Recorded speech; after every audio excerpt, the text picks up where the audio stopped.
This is the Michael Brian Show.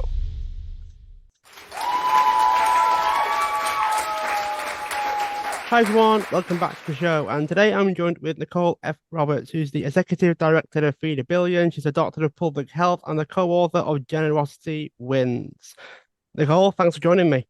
Thank you. Thank you for having me. I'm excited to be here. So before we actually went air for the show, you were so passionate about trying to redefine what generosity is because it has a lot of misconceptions. A lot of things have changed over the years. So, what's the most up-to-date description of how being generous actually shows up for people? Well, I'm glad you asked. So, what we were talking about, as you alluded to, is this idea that when we first started thinking about writing a book on generosity, it came from this place where, as you said, my background's in public health and neuroscience. So I'm always thinking about how people act and behave.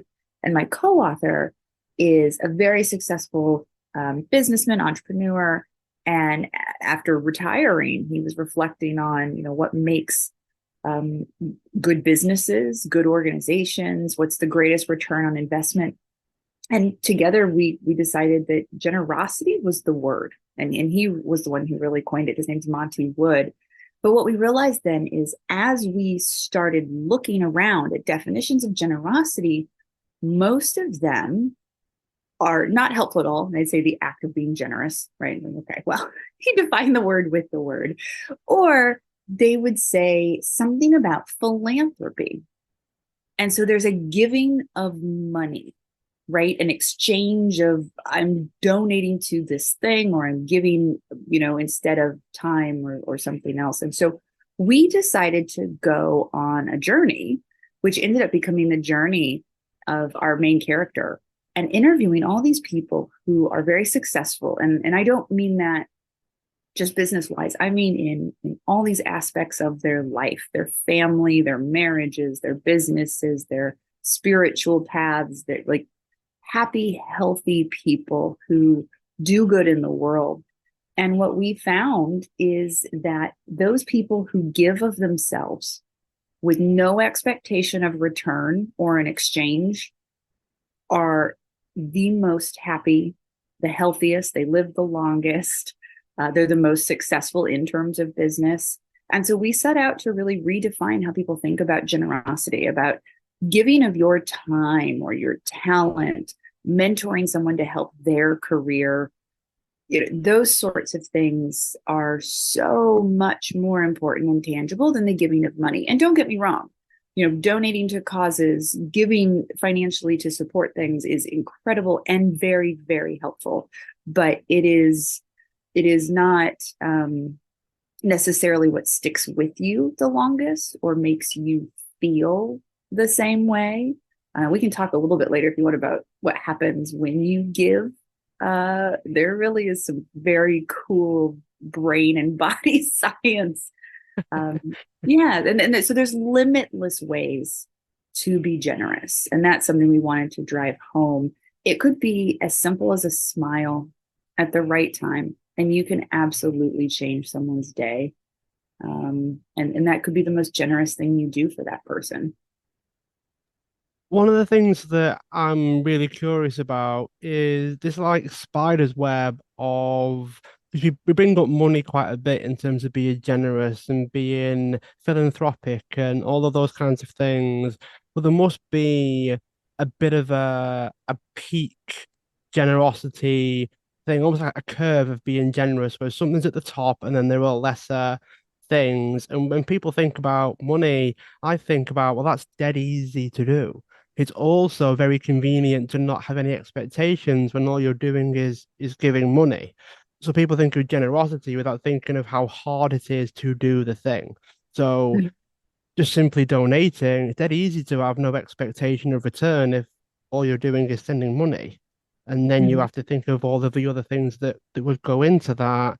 Is there like a chart or a graph or a diagram that you could maybe describe of like, okay, well, this is the easiest thing to do. It's also the least version of being generous for these reasons. And is it a way of describing what the peak generosity would be as well? So I'm not sure. I'll be honest. So in this process, I kept calling it a formula. I don't think that's the right word either. Like, but we set out to figure out what is generosity, right? How do people express it? How do you do it? Can you teach it? That's a question we asked everyone because some of the examples you kind of leaned into a couple there, but one of the things that we asked people was, especially if someone is say is very wealthy, and they give some money, that wasn't hard for them, right? And yet there are people who have almost nothing and they will find a way to give to someone else. And that is very meaningful, right? It could be that someone's having a baby and you've been there, you know how hard it is, you know what they need. And so you do find the means somewhere to help with, their new child, something like that.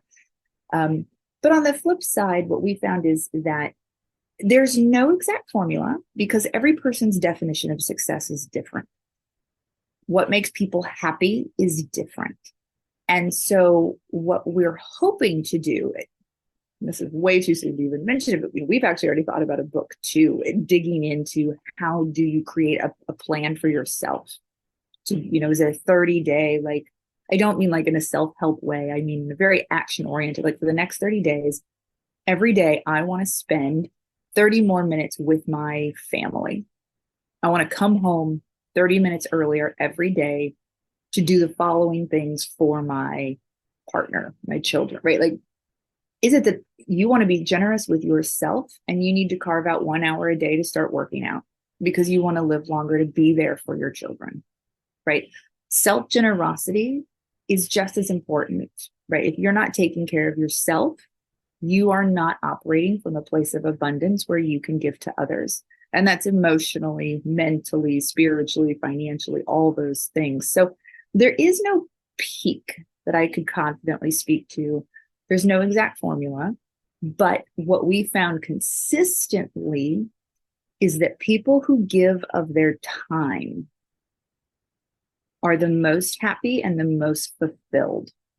And they use synonyms, lots of different words, but they all talked about karma in a way of, by giving of your time, whether it's to, well, like the example I just gave, whether you cut out 30 minutes here or there to help it could even be your spouse, right? It could be your children, it could be yourself, it could be, when you take time, especially to give your ear, your voice, your thoughts to someone in need of that, what carries with you, the brain activity, the excitement, the long-term sort of really like a glow that exists with you and them is the highest. So very broadly, I would say giving of your time. And it's also the thing we can never replace, right? Every moment that passes is gone. And so when you dedicate that to someone else in any form, I mean, there's no greater giving of yourself. Do you find that that can shift someone's, I guess, standards? And what I would mean by that is giving your time runs the highest risk of like an increased expectation. So if you give your Mm-hmm. time versus something else, it raises the stakes. And every now and again, I have moments when I would be as generous as I think that I am being, and then I have to start wrestling with my own thoughts of no, no, you can't do that while Mm-hmm. having these expectations. So sometimes I actually do enough to challenge my own thought processes, which is how I know I'm probably doing it right.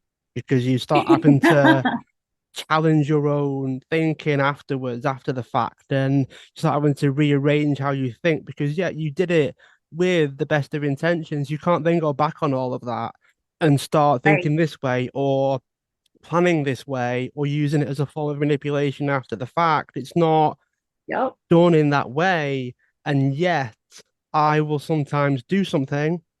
And then afterwards, I'm thinking, oh, why are they doing that now? Or why are they Right. You all feel of a sudden salty. not necessarily repaying in a way? I said, no, no, you didn't do it with that in mind. That didn't go through your mind when you were doing it. Don't suddenly change your mind now just because they're not reciprocating in any way, shape, or form. and that becomes a standard that shifts because initially your standards are through the they're really low because you're doing it to be generous and it doesn't really even approach the radar at the time. But then afterwards, I'm thinking, why are they doing this instead? Or why aren't they being generous, which is a way of me projecting my own standards, I guess you could say, onto somebody else. And then I have that battle and I think, well, that means you're doing it right because you're generous enough that you think any other way, you start questioning that and you start trying to push that back to encourage Yeah. myself to keep going and keep doing it because I'm doing it for the right reasons. And that I found it's about the stakes that are involved. It's about how big Mm. are you playing? Is it big enough that you are challenging yourself? And that's probably your limit. You're that generous that doesn't raise the stakes at all. You're quite happy doing it. It's not a big issue. Would you then give more? No, it's like a marrying of your actions with all of the mental chessery that comes along with it. Mm-hmm. You bring up a lot of good points. You packed a lot in there. And the first one is we're humans. That's just, we can't help it, right? We are what we are, and we have had the same brain for millennia. Like it's just who we are. We think and behave almost identically to our ancestors. And we know that. Well, some people know that. Some people think we've evolved, in all these wonderful ways. Like, we have a little, but we're still humans. And so there's no fault in that, right? You can set all kinds of goals and you oversleep, you're tired, right? Like we're just humans. We have lots of flaws. So, don't beat yourself up when you do. And it's normal to have expectations, right? Just like we like to close loops. We hate open-ended questions, open-ended storylines. We like things to close to be consistent. So when you do something very kind for someone else, I think there's a natural assumption that, well, I was good to them, they'll be good to me, right? Real reciprocity here. But in fact, that's not true. It's like a gift. You buy it, you put it in some pretty paper, you hand it over. Once they take it home, if they sell it on eBay, right, that's not on you. Like you did your part. You gave the gift. Yeah. And I think of being generous. I've come to think of being generous in the same way. Once you give it, if you attach things to it, then really what you're doing is just sort of tying yourself up in knots. You do it and you let it go. And you just feel that the good deed will act. Whatever it is that you did it. We had one of our interviewees, one of the points he made, he's a very, very successful guy and lives in Washington, D.C., and has worked with some really, really important people. And yet, I know he mentors so many people. And we had asked him some questions about why. And he made this comment that I love. And he said, I find it very easy to say yes. And this just sort of stuck with me because the example he gave was essentially, look, I work in a space that's very transactional. He's like, I get it and I hate it, right? But it's a transactional world in which he works and lives. And he said, but all these people who want advice, out of the one or two that are asking me to have coffee or a conversation because the next ask is for me to give them a job or get them a letter of rec or whatever. He's like, there's 10 others who are in this particular, like he said, young people who are really thirsty for knowledge that I have from my decades of experience that they don't have. And even if it's just answering their questions so they have more confidence in this decision they're making to go down a career path or to go back to school or to step away and, do something different. He's like, saying yes is so easy.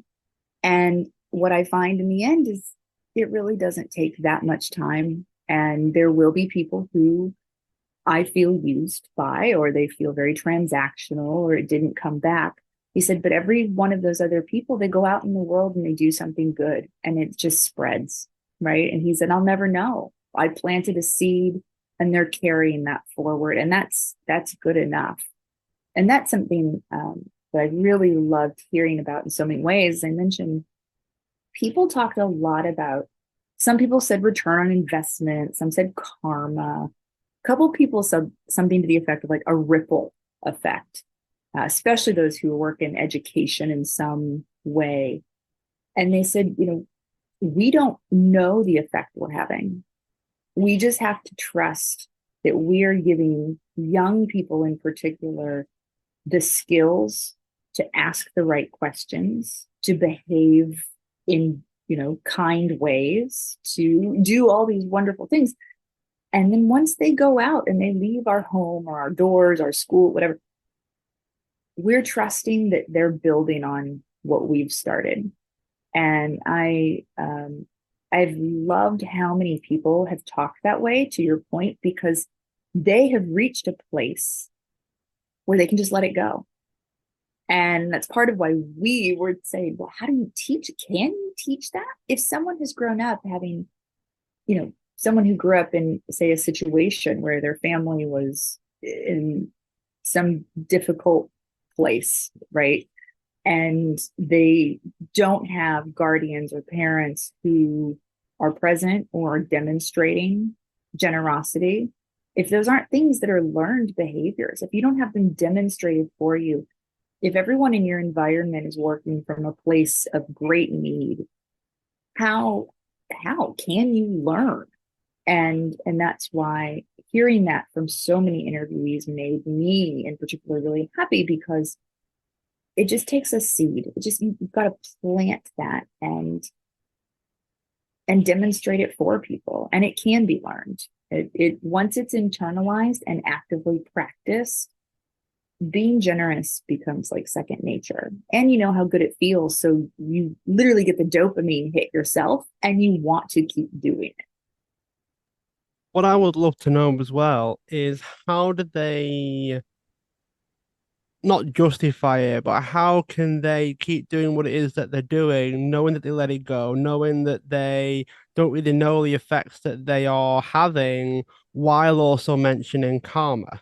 It seems like a bit of a Mhm. disjointed thing where they do it for the karma, they do it for the unknown reciprocity that happens at some random point in time. Do they then look track back and go, oh, that had something remotely like the action that I took 6 years ago when I helped a duck cross the pond somewhere, and now all of a sudden they're fathering three of my kids, and it doesn't. It's a bit funny, I know, but it doesn't actually make a whole lot of sense unless Mhm. hopefully there's an answer to this where how do they actually connect the dots in a I way don't that's helpful, because it seems like a weird level of addiction if they're constantly doing it while also convincing themselves that they're going to get it back in some. It's almost like a gambler's fallacy where like 9 out of 10 you lose and you've done nine, right? And you think, oh, now is the time, and it's not true, but they've convinced themselves that it is.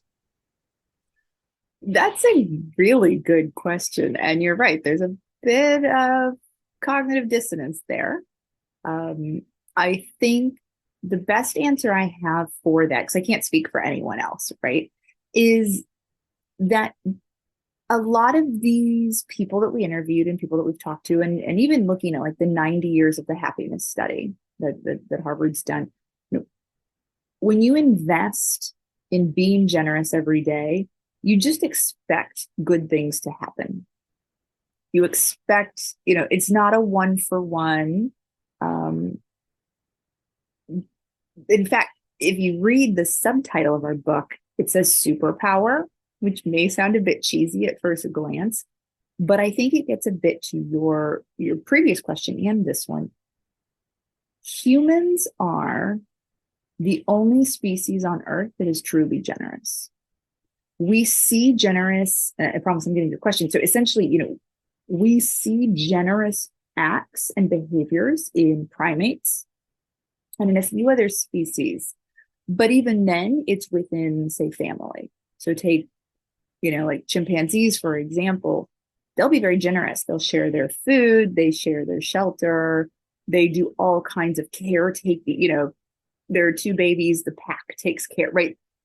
But anyone outside of their family, tribe, cohort, whatever that is, they'll just as easily kill another dominant male that's infringing. Whereas we, to some of the things you've been asking, we may be a little goofy about how we think about it, but in the end, we will give to another human, to an organization, to people that don't look like us, sound like us, believe what we believe in any way. You look at a natural disaster, right? And that's a place when financial donation goes a long way. People will give endlessly of themselves to help others, and they don't expect to end up in a natural disaster themselves where they're counting tit for tat. Well, I gave this, someone else should be bringing this. They just assume I'm helping fellow mankind and it's going to keep our civilization going, whether I'm here or not. And it'll make sure that my children have a place to live, my grandchildren, my whatever. And so I'm not sure if that's an exact answer. I meant to answer, but in the end, the way we think is it is a bit convoluted. And I get your point that you do, by assuming good things will come back to you, you do have an expectation, but it's not an individual act sort of expectation. It's not a this for that. It's not, to your question earlier, I was very kind to this person and now they're being a jerk to me, right? It's very much like, well, that's their choice, but there are plenty of other people who may hold the door for me. They may keep the cab and or the elevator and let me catch it. And they're, we're all just sort of paying it forward. I think it's a bit of a reframing, if you will. And it is, I think, a superpower because we are not only unique as species, but also as we head towards this tech world. In fact, in the book, it was our last edition right before print. And I fought it. I'll admit, my co-author was all for it. I fought it. He asked ChatGPT if it could be generous or what generosity was. And of course, we loved all the stuff that it came back with. And I said, oh, goodness, like we worked so hard, months, interviews, research, all these data sets, to write this book. And ChatGPT is just kicking out answers. But then what he did is he asked ChatGPT if it could be generous. And it said, absolutely not. It does not have any of the characteristics of care or thoughtfulness. It has no civilization to keep going. It has no generation to come next to think about. It has no friends and relationships and trust building. So he gave this whole list of reasons of why, again, generosity separates us from other species and it separates us from tech. One of the things that I actually really like about when you asked AI whether it could be generous or not, a lot of the things that it came back with are like the anti-human aspect. So all of the things that it's saying that it isn't, we generally are if we put our minds to it. I also like it because some of the most generous things that I do, I don't have the same thought process as some of the other acts that I have. So there are some things that I do where I'm playing the mental chess that I described before, and there are other acts where I don't have that. So the acts are similar in nature. They're not exact, of course, but there are some actions that I do where I simply do not think the same way. And I can't explain it. Just things that Can you I give me an do, example? and my head just jumps straight to, it'll all work out, it'll be fine. And then there are other actions where I have some element of thought process that I have to shortcut before I start imagining like torturing them until they do pay me back. And I think that can be quite interesting, but also I found that sometimes it's like the only people that can hurt you the most are those that are closest to you. The people Sure, because that you care. have the emotional connection to, they You are the care what you best think. experience, and then the potential for the worst experience as well, in terms of like your mental state and your thought processes and all those things. Because the connection's so much stronger. And yet Mhm. it's the connection that also breeds the generosity as well, because you care, you're thoughtful, you're considerate, you think of them versus you a little bit more because you care. So, how do you think about that in terms of the thought process behind it, because there is the potential for it to go really, really well, really, really great, and everything's amazing. We also have that dark side of, but it could tip over because you have this assumption that the care is both ways, the Right. consideration is both ways, the thoughtfulness is both ways So this, in the way it would come across. yeah, you're those are very good questions. This is something I would say is out of the scope of the book and out of the scope of my expertise, but wearing sort of the neuro hat and just the human behavior hat. I mean, I would say acts of generosity. I'm playing this out in real time as I think about it. So, acts of generosity build trust. Trust is what builds relationships. And so, what you're talking about is a dynamic of relationships. And that's why when someone is close to you, whether it's a family member and you don't get a choice, or it's a friend or a spouse, someone you've chosen to be part of your, other family, when they hurt you, the sting is so much greater. You could read about a scenario that happens to someone and go, oof, that sucks. But then when it happens to you, you spend 3 days in bed crying and you're Yeah. devastated. You can't believe, right? Those things that they hit home. And so relationships are very complicated. Emotions are very complicated. And I think um, they're there isn't a way to protect yourself unless, and you hear this in different ways, right? Like people who don't ever get in relationships, and it's like you're not opening yourself up to be hurt. And so, but it's part of being human. It's part of relationships. The thing I would say is if you find yourself, and I've certainly been in these situations, um, if you find yourself, whether it's a parent or a spouse or a friend or a dating mate, whatever, you know, and someone is making you question yourself, question the trust, question the relationship, those are boundary issues. And then I would say it's really about you setting boundaries, and it can be exceptionally hard. I mean, we're going down a different path here, but there's a reason people in violent relationships don't leave, right? And once you're entangled in something, it is so hard for our brains to accept change and process change. It's like you can't see your way out of a situation. And so we do the thing that's the antithesis of taking care of ourselves, because we'd rather have, what is it, the devil you know versus the devil you don't. Yeah. So again, I think that's definitely, I mean, I know it's definitely outside the scope of the book and my work in particular, but I think just knowing people, it is really, there's work to be done then about reframing, resetting your boundaries, your expectations, what you accept is right and wrong. And it can be really scary and hard to break or step away from, or, with family, it's often just keeping them at a distance. And on holidays, you gotta do whatever you gotta do to get through that holiday dinner. But yeah, I guess sorry, that was a long-winded, just real-time thought process. It's knowing yourself and knowing your boundaries and then setting them in a way that other people, even if they don't appreciate them, they're clear.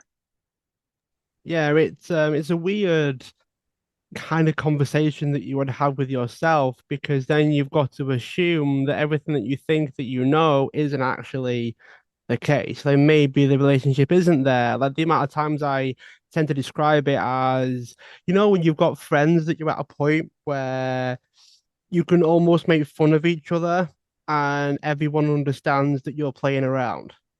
And then there are certain people where they can have the same conversation and it's not the Mhm. same. Or you almost take offense with the fact that they think that they are close enough to you that they can make fun of you and it be a joke.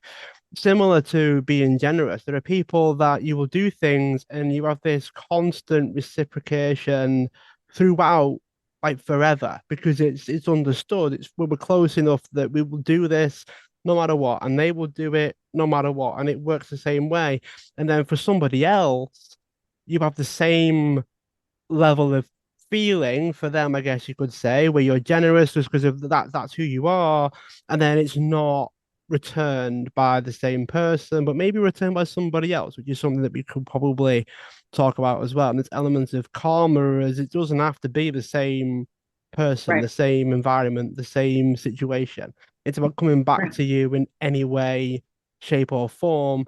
But sometimes Exactly. it is about the closeness and the mutual generosity in that similar to that the whole joking around thing, it's about Mhm. how it's received, but then returned as well, in a sense of sometimes they do things for you, sometimes you do things for them, and it is what it is because it's something that you're close enough to each other that you have this mutual understanding Yeah, I almost. think that's really important. So you just brought up something that I hadn't thought of, and I have an example from this morning, and it's about it's in the vein of like people are also generous in different ways. And so the my husband did something this morning that until you just said that, I did not think of as generous. And as you were talking, I went, oh my gosh, that was him just trying to protect me. And that is, there's something for the book. And I said, oh, I could maybe do this thing.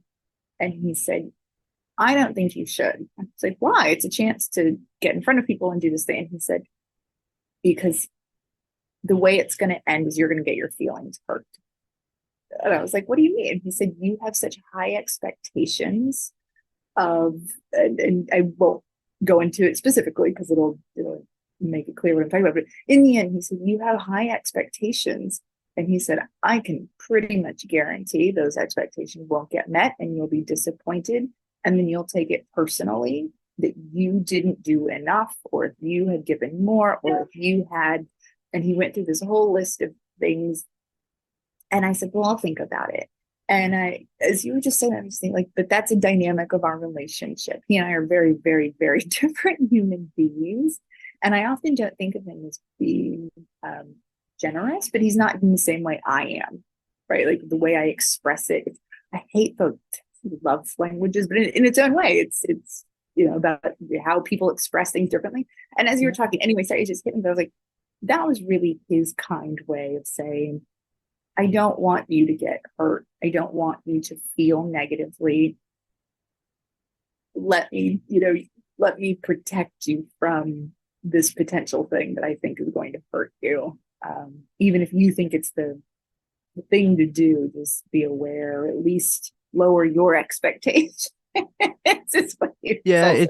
it's definitely a strange one, isn't it? Because everyone would express it differently as Right. well, which actually makes you almost go against the whole hierarchy scenario. Because just because it's Yeah. the peak state for somebody else, it might be not even in their thought process that they would do it. Like for some people, giving money, use money as the example, because people do donate quite often.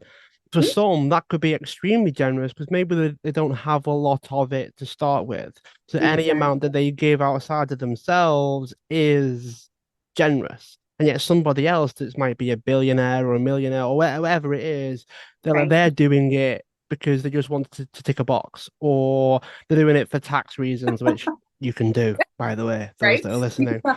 You mentioned the opening. I run a nonprofit, Feed a Billion. We feed girls in need. And throughout the world, girls in particular, and it got worse during the pandemic, are kept home from school. They're married early. They're indentured servitude. There's human trafficking. I mean, there's all kinds of things that happen. And so, our goal is to keep girls in school. And what we found is the best and easiest way to keep girls in school is by providing them food. And so by putting food in schools or food in the hands of girls, we ensure that they go, that parents take one more thing, literally pun intended, off their plate, right? They know their girls are safe, they're healthy, they're being educated. And World Bank, everyone else, WHO, right? Every 1 year of education for a girl increases her safety and her earning potential. I would say earning potential by like 18%. And we also see that women give back to their community. So you can teach a man to read, and no offense, but in most cases, he knows how to read. You teach a woman to read, she'll teach her children, she'll teach her neighbors, she'll teach, right? So education in women is so important. All this is to say what your point was, and also, as someone who runs a nonprofit, I can't tell you how much every $5 means. We can make two full meals with a US dollar. That's 10 meals. That's 10 girls who either got to go to school that day or got the nutrients they needed to not only survive but to thrive. I mean, if your stomach's grumbling, you're tired, you're lethargic, you can't focus, you can't listen, you're not growing your brain, your body, nothing's growing the way it should be. And so nutrition is just so important in development. So donor dollars do matter. I don't want to, say like, it's just money, it's easy. It's not. It's really not. It's hard. Not everyone's able to do it. But in our case, a dollar matters. A dollar feeds two children. That's huge. And on nonprofits like ours, those people who donate $5 to $25 a month, they're what keep the organization going. It's not the one-time big grant. Those almost always come from a special project, an earthquake, some event where people are really focused and a person or organization says, here's a bulk of money, feed all the children. Great, we can do it, right? That day-to-day survival, literally, and I don't think that's an exaggeration of a word, survival of us and the girls is those small donations. And those are people who, I don't doubt that some of them have it set up and the $10 leaves their bank account every month and they don't even know it happens, right? But definitely. But at some point, they heard us talk. They met an organization or a person that we have fed. They, something touched them in a way that they said, this is a place I want to put what I can when I can. And it is a wonderful act of kindness. And it's back to that sort of ripple effect. They have no idea the impact that they have when we can keep girls in schools. And that's in the US, that's abroad. Food insecurity during the pandemic off the charts, and as benefits are rolled back and kids, particularly right now, are going back to school or have been back in school for a few weeks. That one meal a day they get at school often is not enough to sustain them. So those small dollars, if I don't question where they come from, but they matter. They really, really matter. And I do want whatever people believe in, whatever organizations they support, if you give and they use those dollars wisely, they really do matter. What do you do that feels generous to you, given how many projects that you're on, the books that you write, the speaking, the non-profit that you're a big part of? And then we were talking about being connected, feeling like you're making a difference rather than the $5 or pounds that go out every month and you don't even see it. You probably felt the connection at the time, but then 2 years on, does it feel the same way? What do you do that feels like you're making the bigger difference? I imagine the goalpost may move every now and again, and you've got to adjust for it. But what do you do? That's a really thoughtful question. I would say I know where my heart is. To your point, those sort of my values don't change, right? Those things that are important to me don't change. The mission pivots a little here and there based on what I'm doing. So I would say for me, I like to be hands-on. I used to be very hands-on, and if there was an issue, I'd be on a plane. I started a human rights firm years 13, 14 years ago. So if there was an earthquake in Haiti, for me, I'm like, well, it's a 2-hour flight to Miami, or from Miami. I just have to get to Miami. How do we get there? There's plenty of hospitals to live in. People need help. Clinics. I can work in a clinic. What do we do? So I used to be very, very hands-on. That was so rewarding to me because you're literally touching people. You're seeing the impact. To your point earlier, right? There's a little bit of selfishness there as well because I'm able to touch and see the impact, right? So I'm getting something in real time in return. I got married a few years ago, and I just had our first child, and that's obviously gone out the window. I can't hop on a plane anytime I feel like it. I'm here. The pandemic as well made international travel difficult. And so I've had to really redefine for myself what that looks like. Part of it, you actually used all the right words. I would say one thing I've always wanted to do is write a book, just to get ideas about kindness out there. And so this for me is a way of my own generosity of taking a year of my life while raising a baby to try and learn as much as I could using data, science, interviews, experiences, and to give people, right? This isn't about me. Like this hero's journey is about each person who picks up the book and wants to learn how to be more generous in their life. To me, that's, I'm doing what I'm supposed to be doing, and it makes me really happy. It doesn't have that same daily effect, that's for sure. Uh, Another thing is connection. I love that you use that word. I have learned over the years, my greatest high of sorts is connecting people. And I know that sounds kind of weird, but I truly believe one and one can make 50. So if you connect the right two people, they can start a movement. They can build an empire. They can literally move mountains if you introduce right people, right organization, whatever it is, because people have such different skill sets. But if you can align people's passion and work ethic, like it's off to the races. And that to me really fits in with our definition of generosity, in that I don't expect anything from it. They're not going to hire me and name me CEO of whatever thing they make, right? That I just know that because this person has a background in X and that person has the ability to do Y together, they can make what, whatever the thing is that's really needed. And once they make it, the world gets better. Like to me, that is just, I love connecting people. It makes me so happy. And in the same sort of lane, but different, I like connecting people to ideas.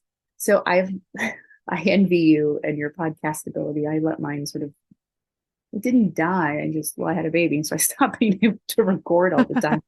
Yeah. But I started a podcast, and I want to get it regoing. It's called the Global Good Podcast. And again, cheesy name, super altruistic. But the point is, having worked in so many countries, I know so many people who are not famous. They're working on shoestring at best budgets, doing remarkable work. But they're the kind of people who are so busy doing the good work, they don't have time for promotion and media and marketing. And they particularly don't know how to get in front of, high income country audiences. They're running a school in Bangladesh. They're, running an eye clinic in Rwanda, something like that. And so my goal in that was to connect people. And I just thought, well, if every week I could interview someone doing the hard work, the real shit that matters, that's just not pretty, but they came up with a model, a plan, or whatever, and they're doing it. If I can talk to them, interview them about their passions, their purpose, their impact, and just put it out in the world, you never know what happens. It just takes one listener to donate or to volunteer or go, oh my gosh, I know an organization that does that. I can just connect them. And that was the back end goal of every episode, was to provide 5 links, whether it was an article to learn more or the email of the person I interviewed, whatever it was. The goal was, here are 5 ways to literally connect to the person or place or thing I just interviewed. It's really interesting that you bring up altruism and the podcast as well, because I wonder if there's a distinction between all these things like kindness, generosity, altruism.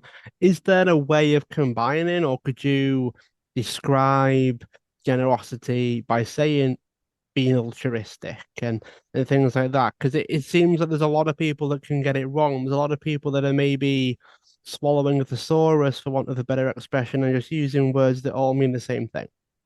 Yes, that is actually the starting point. What you just asked was basically the very first phone call my co-author and I had.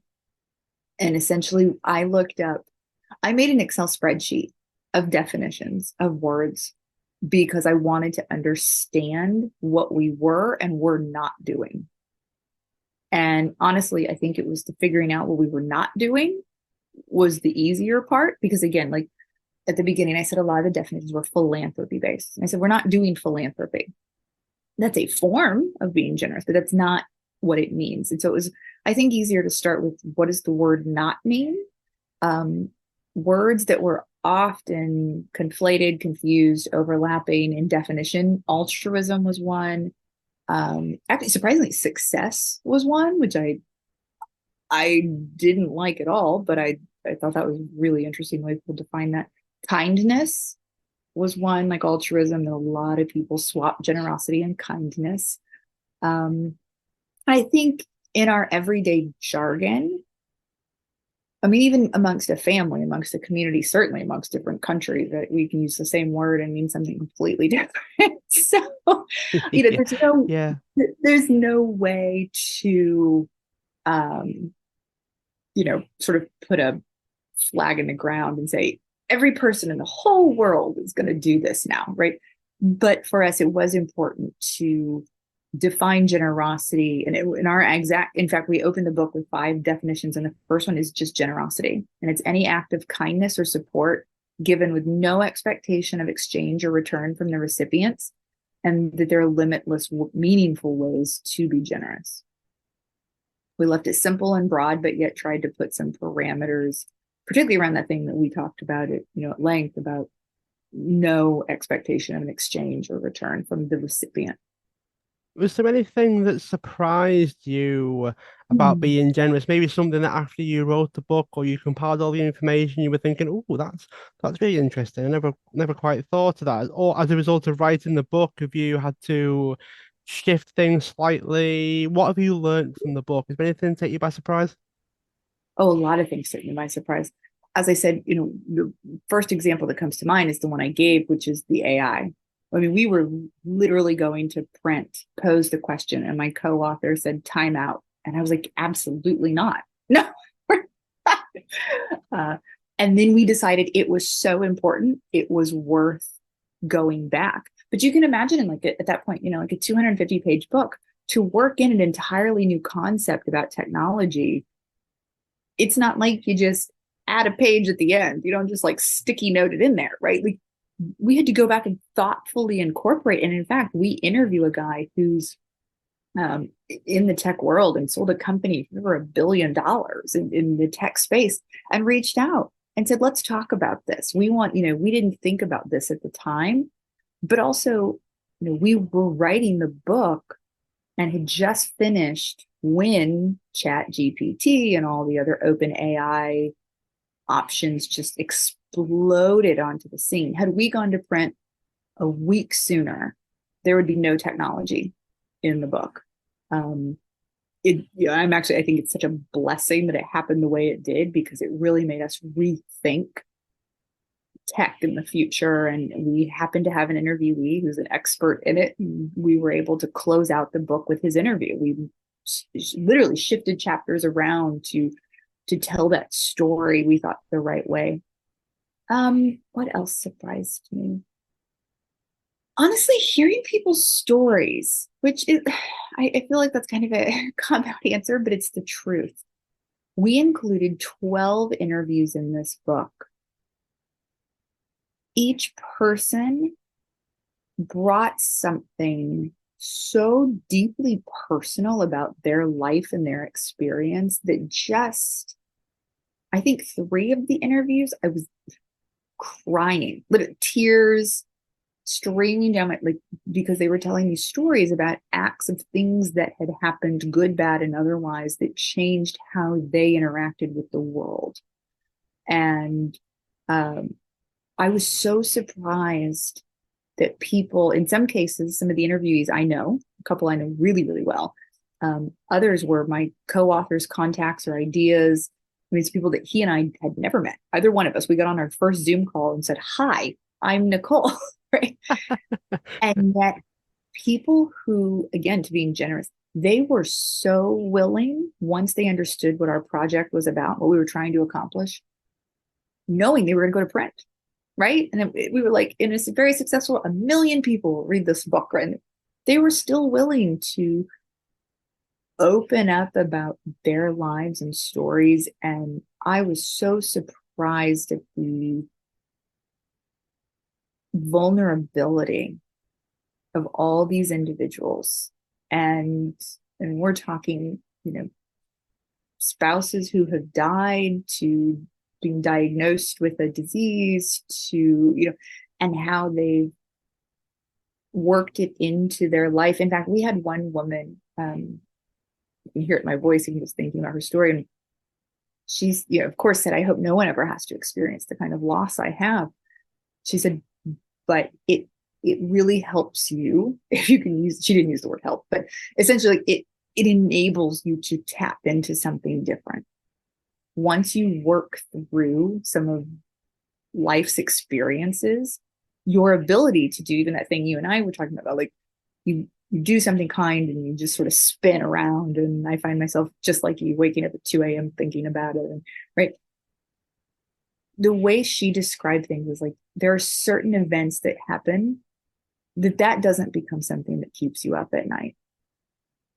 You're so in a different place emotionally. And it's not that one's good or bad or better or worse. It's just our experiences are so different. And yeah, even now thinking about, like, it just shocked me how open and vulnerable people were willing to be with us once they knew what our goal was. It's an entirely selfless act, every interview. So would you say that there was an actual formula for this, or some little tweaks that people can make? If someone wants to be more generous, Mm-hmm. what would you suggest that they do? What kind of little hints and tweaks that you can help people understand that they can make these tweaks and they can feel like they're more generous, or at least move the needle a little bit? Because some people are probably on the kindness spectrum, but then they're probably listening to some of my little rants about mental chess, and they're probably thinking, I do that every single time I do something for somebody, and now I I realize still it do probably it. isn't a good thing.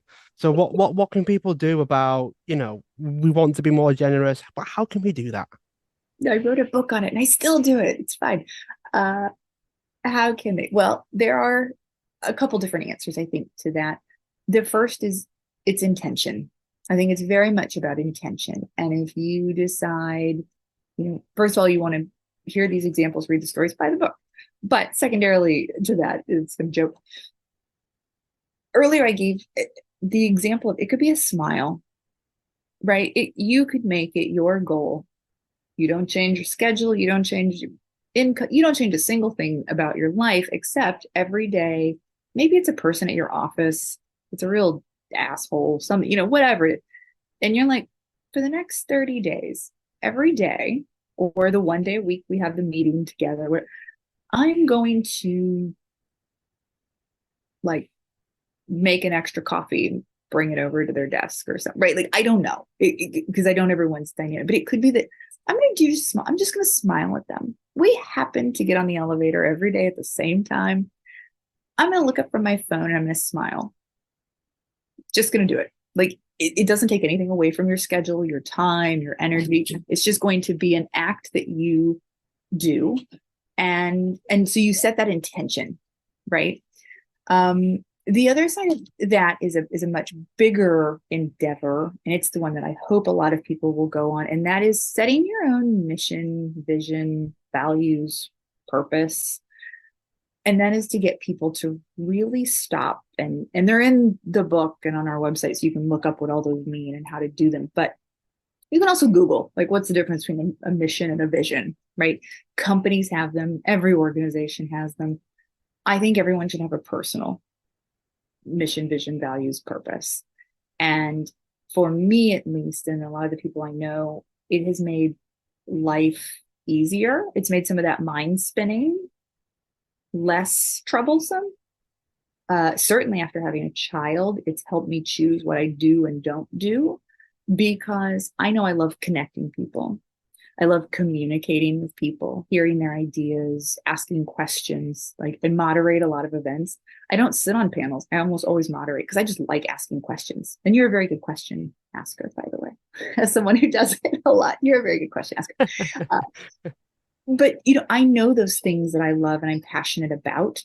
And so if someone asks me, hey, can you do this thing? I can look at, the schedule with my husband or my son, and does this align with, what, this meets all the things. Like, I really want to do this. This is so important to me.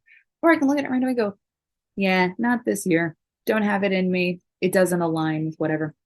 And I know that's a silly example, but if you know your purpose, if you're living your purpose, you can put up with a whole lot of stuff because you just stop caring about it, right? It's not, what is that book? Sorry, you don't like cursing on your show, but the book's called The Subtle Art of Not Giving a Fuck. And the premise is, once you determine what you care about, it's really easy not to care about all these other things, right? Like, the art is to figure out what's important, and then you stop giving a fuck about everything else. And so, once you set your personal, even if you have to write them down on a piece of paper, your values, your mission, your vision, your purpose, and those, whether it's in your home, your office, whatever it is, where you're practicing those every day, it's so much easier to always give from a place of giving. Because then, like you mentioned earlier, you give knowing you're in your comfort zone, right? Like, I know I can give this much, but my family at the holidays, where they expect too much here, I can't give that much. It sucks me dry. My well goes dry, and then I have nothing left to give to my own family, right? Like, so you've got to find what's important to you. And we hope a lot of people will use this book as a means to really revisit, or for the first time, define their own mission, vision, values, and purpose. We have opened up a little bit of a can of worms there because you mentioned being generous, but then within your comfort zone, and there are so many people that also, whether they're people pleasers, they're carers, they are sort of be beating themselves up a little bit in this pursuit of giving and caring and being generous and all those things. And I know we can talk about boundaries until we're blue in the face, Right. but have you got any kind of solution for these people? Because they're probably burned out, they're probably struggling, and yet they can't wrap their head around, but they ask, and I just can't say no. I actually think, And it's things like that. yep, it's a perfect question. And I think there's actually a really simple answer. And I struggle with it daily, daily. And that is self generosity. I mentioned it earlier, but it's actually a big part of the book. And I never, back to actually your question about things that surprised me, I never thought a lot of the book would be about self generosity. And we actually asked every interviewee, how are you generous with yourself? Because what we discovered is that, as I said earlier, if you're working from an empty place, you don't have anything else to give. You become resentful. You are tired. You're worn out. You have to take care of yourself, whatever that is for you. And so we define self generosity as any action that one takes that moves them closer to becoming the person they aspire to be. And we wanted to be very clear that overindulgence is not self generosity, right? It's what moves you closer to who you want to be. And if that is, I have to carve out time to go to the gym, so I'm here for my kids, great, be generous, right? If it's, I need 30 minutes to read a book by myself because I have to reset, and that's the only way I can come home and be a kind person after the hell of a day. I've had, whatever it is, if you're taking actions that move you closer to being the person you want to be, you're being kind to yourself, and that enables you to be generous with others. I do It's get the really impression. important. Yeah, it's almost like they kind of forget that part of it as well. They just kind of keep going. And then I kind of picture it like it takes more to build yourself up if you, in air quotes, let yourself get to that point. Like if you Right. do something a little bit every day, you don't need to take a day off or a week off or go away for a month in the mountains somewhere because you stretch yourself to the point where you can barely think anymore. If you do a little bit every day for yourself, that then enables the rest of it. It's almost like some downstream version of you can be more generous if you're able to look after yourself. Because as you said, you're giving from something that is already full, and it's dead easy to do that. It's crazy how generous And it's people easy can to, be when they're rested or when yeah, they're well fed or when they're exactly. healthy. You And just named two so big ones, yeah. food and sleep. I mean, it's amazing how different your perspective is on something, your temperament. If you have a meal and you sleep, a good night's sleep can change your entire perspective. And for some people, as the mother of a 1 year old, a full night's sleep seems impossible. Like I'm exhausted all of the time. Yet, but that's something I know that I need. And my husband's learned I really need every now and then. I need more Yeah. sleep. And it's better for everyone. It is. And I find as well that I've also noticed this in myself and some of the people that I'm able to poke pieces of advice to, if they let me. And Mhm. it's so easy to not do those things because you feel selfish for Yep, doing it. Almost like you get put yourself in a position whereby anything that you do for yourself, you feel like you're not allowed, or you feel like agreed. you need permission to do those things. I feel And that way all the time. Yeah, I know exactly what you're talking about. but then it's almost like, as you say, with the mind, the framing, the reframing of, okay, look, well, if I do these things, I can then do more and be more for everybody else, and everybody else benefits. It's like a confirming cycle. There's a saying, I know a lot of people don't like it, but I do for this reason. And that is when you're on an airplane and they always say put on your face mask before you assist anyone around you. But to me, in this case, it's really, it's not about being in a desperate situation. It's about if you're not taking deep breaths of air, you're not going to be able to help as many people around you. So take that little bit of time to put your face mask on, and then you're working from a place where you can assist everyone around you. But if you're gasping for air, you're going to be fumbling around, you're going to be struggling to reach something, you're not going to be able to. So, and when I think of self-generosity, like I said, I know it's an extreme example, but we hear it on every flight we're on. I do think about, like, you've got to work from a place where you're getting whatever your deep breath of air is, because without it, you're not doing all the things that you could and should be for others. Well, Nicole, that is a fantastic way to finish. Very fascinating conversation. Really appreciate having you as I a appreciate guest. you so much. So give people a chance to grab the book. How can they do it? What's the name? How can people connect with you? How can people find out Um, more? the book is called Generosity Wins, and we actually have a website, generositywins.us or .us. We actually say it is us because generosity wins us. So we have our site, otherwise Amazon, or I highly encourage local bookstores. Local bookstores are better, but whatever's easiest. So we're in bookstores. We have a website. Other than that, I'm pretty easy to find. Nicole F. Roberts. Nicole Roberts is such a basic name. I use my middle initials, so that helps you find me. But Twitter, Instagram, I'm on all those places, and it's me, and I do respond and react. And we actually have on our website ability to reach out. So have a question, you have a message, just send it. It'll come to me, and I'll get back to you.